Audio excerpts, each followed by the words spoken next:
హరహర మహాదేవ, రక్ష రక్ష భైరవ. విధాత టీవీ ప్రేక్షకులందరికీ, ప్రేమస్వరూపులకు ఆ కాళభైరవుడు, భైరవి మాత, రాజశ్యామలాదేవి కృపా కటాక్షాలు అందరికీ ఉండాలని, అందరూ సుఖ సంతోషాలతో ఉండాలని కోరుకుంటూ మీ విశ్వసాయి గురూజీ. ముందుగా మన ఈ పీఠంలో అంటే మన దేవాలయంలో జరిగేటువంటి పౌర్ణమి కార్యక్రమం గురించి మీకు తెలియజేస్తాను. రేపు జూలై 10వ తేదీ ప్రదోష వేళలో గురువారం, ఆషాఢ పౌర్ణమి. దీన్ని గురు పౌర్ణమి అని కూడా అంటారు. చాలా అదృష్టం కదా, గురువారం నాడే ఈ గురు పౌర్ణమి రావటం.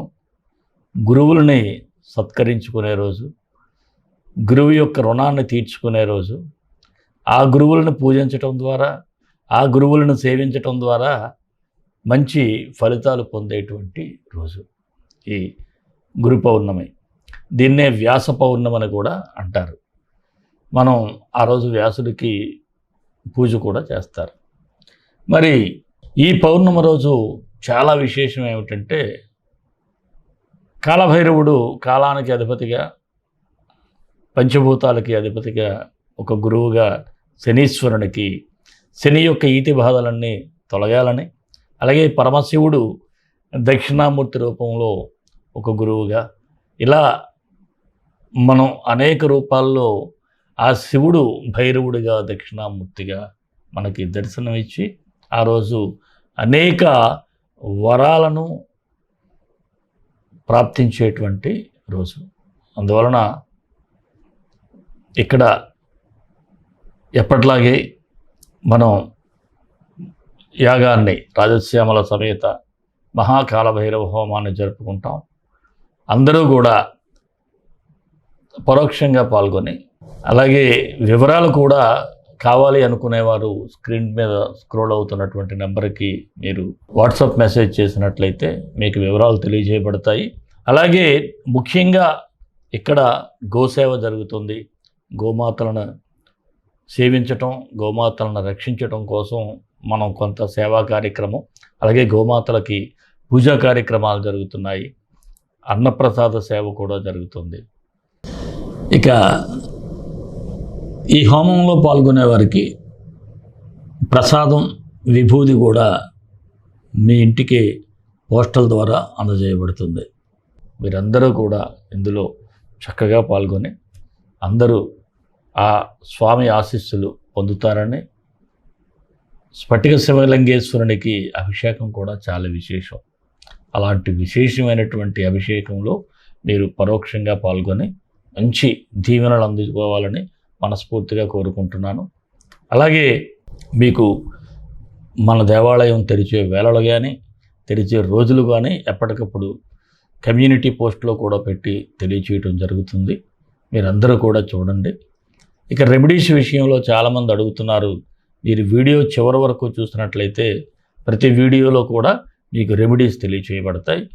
అలాగే మన రాశి ఫలాల వీడియోలన్నీ మీకు నచ్చుతాయని మనస్ఫూర్తిగా భావిస్తూ, ఆ భైరవుని ఆశీస్సులు అందరికీ ఉండాలని కోరుకుంటూ, మీరు ఒక చిన్న లైక్ చేయండి ప్రతి వీడియోకి.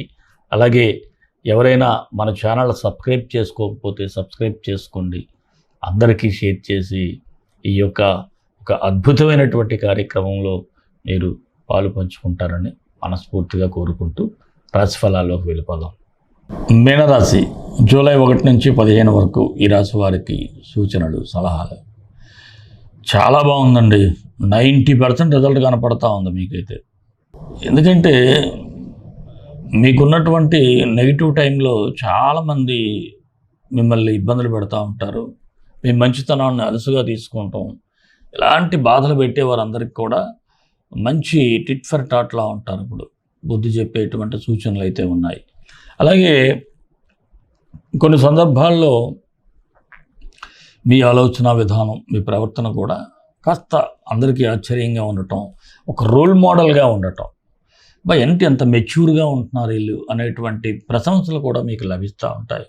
అయితే ప్రతిదానికి ఓవర్ కాన్ఫిడెన్స్ లేకుండా కాస్త పెద్దల యొక్క సలహాలతో వెళ్తే ఇంకా బాగుంటుంది. మీకు అవసరం ఉన్నప్పుడు మాత్రం ధనం చేతికి అందుతుంది. కొంతమందికి చూసారా, వాళ్ళకి ఏదైనా అవసరం అనుకోండి, అప్పుడు ఎలాగోలా పైసలు సమకూరుతూ ఉంటాయి. అలాంటి పరిస్థితి మీది. ఇక ఎప్పటి నుంచో ఇబ్బంది పడుతున్నటువంటి కోర్టు సమస్యలు కూడా ఒక కొలిక్కి రావటం ఒక అదృష్టంగానే భావించాలి. అలాగే శత్రువులు కూడా మిత్రులుగా మారి మీకు సహాయ సహకారాలు అందించేటువంటి సూచనలు ఉన్నాయి. కాకపోతే ఇతరుల వివాదాల్లోకి మాత్రం అనవసరంగా మీరు ఎంటర్ అవ్వద్దు. చూడండి, వెయిట్ చేయండి. మీ వరకు వస్తే కానీ మీరెందుకు అనవసరంగా మీరు తగుదనమ్మని దూరిపోవటం, ఇబ్బంది పడటం. స్థిరాస్తులు కొనుగోలు చేయాలి అనుకునేవారు మాత్రం ఏదైనా ఉంటే ప్రస్తుతానికి వాయిదా వేసుకోండి. పరిస్థితులు అనుకూలంగా లేవు.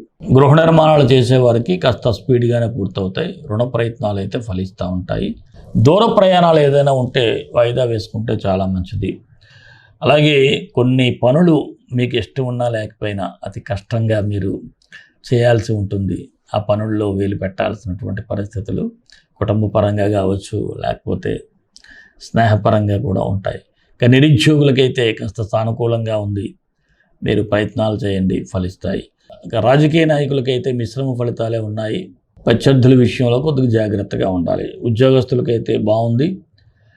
ఏదైనా ఇంపార్టెంట్ మ్యాటర్స్లో మీ ఇన్వాల్వ్మెంట్ కనిపిస్తూ ఉంది. అలాగే ఒక్కోసారి బాధ్యతల దృష్ట్యా కుటుంబానికి దూరంగా వెళ్లాల్సిన పరిస్థితులు ఉంటాయి. వ్యాపారస్తులకు సానుకూలంగా ఉంది. వ్యాపారాలన్నీ బాగానే సాగుతాయి. మీ వ్యాపారాలను మీ కస్టమర్సే ప్రమోట్ చేస్తారు. ఇదొక మంచి వ్యాపార సంస్థ, వీళ్ళు బాగా చేస్తున్నారు అనేటువంటి ప్రమోషన్స్ అయితే మీకు జరుగుతాయి. జాయింట్ బిజినెస్ చేసేవారికి పర్వాలేదు. కాకపోతే ఆర్థిక లావాదేవీల విషయంలో మీ పార్ట్నర్స్ మధ్య జాగ్రత్తగా ఉండాలి. షేర్ మార్కెట్ స్వల్ప లాభాలు అయితే కనిపిస్తూ ఉన్నాయి. చిన్న చిన్న వ్యాపారస్తులు అయితే శ్రమ ఎక్కువగా ఉంటుంది, లాభాలు కాస్తా ఉంటాయి. ఇక కళారంగం, టీవీ, సినీ ఇతర కళాకారులకి అవకాశాలు కనిపిస్తూ ఉన్నాయి.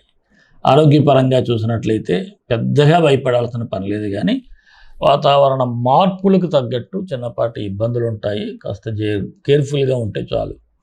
విద్యార్థులకైతే ఇది మంచి సమయంగానే చెప్పాలి. పోటీ పరీక్షల్లో విజయాలు సాధిస్తారు. ప్రేమికులకు కూడా కాస్త సానుకూలంగా కనిపిస్తూ ఉంది. అలాగే ఈ రాశివారు 2, 9, 12 తేదీల్లో అంత అనుకూలంగానే ఉంటుంది. ఈ రాశి వారికి 4, 7, 14 తేదీల్లో మాత్రం కాస్త నిదానంగా వ్యవహరిస్తే సరిపోతుంది. మరి మీనరాశి వారికి మరిన్ని మంచి ఫలితాల కోసం విశ్వగురు సక్సెస్ మంత్రాలు పఠించండి, విజయాలు సాధించండి. ఈ రాశి వారు రవి, బుధ ఈ 2 గ్రహాలకి మంత్రాలు చదివితే సరిపోతుంది. సూర్య గాయత్రి. ఆదిత్యాయ విద్మహి సహస్ర కిరణాయ ధీమహి తన్నో ఆదిత్య ప్రచోదయాత్. బుధగాయత్రి. సోమాత్మజాయ విద్మహి సింహరూఢాయ ధీమహి తన్నో సౌమ్య ప్రచోదయాత్. డిస్క్రిప్షన్లో మంత్రాలు ఇస్తాను, కాస్త ఇవి చదువుకుని ఉదయం సాయంత్రం 11 సార్లు చెప్పిన చదువుకుంటే మంచి ఫలితాలు వస్తాయి. మరి జన్మంలోనే శని ఉన్నాడు కాబట్టి ఏళ్ళనాడు శని, మీరు కాస్త మన ఈ భైరవ హోమంలో పాల్గొంటే మంచి రిజల్ట్స్ ఉంటాయి. అలాగే ప్రసాదం కానీ హోమ విభూతి కూడా మీ ఇంటికే అందజేయబడుతుంది. మరి మన ఇష్టదైవం కాళభైరవుడు, కాళభైరవ గాయత్రి.